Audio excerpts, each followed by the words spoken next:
I prefer to do something. I would rather do something. What's the difference? We can use both prefer and would rather to talk about general preferences we have all the time, but it's more common to use prefer to talk about general preferences and would rather to talk about specific preferences.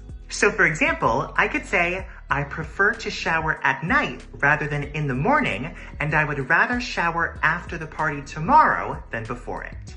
We can also use would prefer to talk about specific preferences, but would rather is more informal and more common in everyday conversation than would prefer.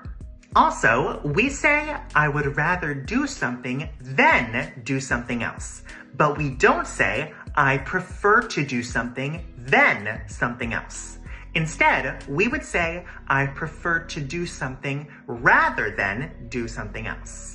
For example, I prefer to eat at home rather than go out, or I prefer to eat at home rather than going out. It's also possible to use an ing verb after rather than. And another way to say this is to put both verbs in their ing form and use to. So you could say, I prefer eating at home to going out, and the same thing works with nouns as well. So you could say, I prefer tea to coffee in the morning.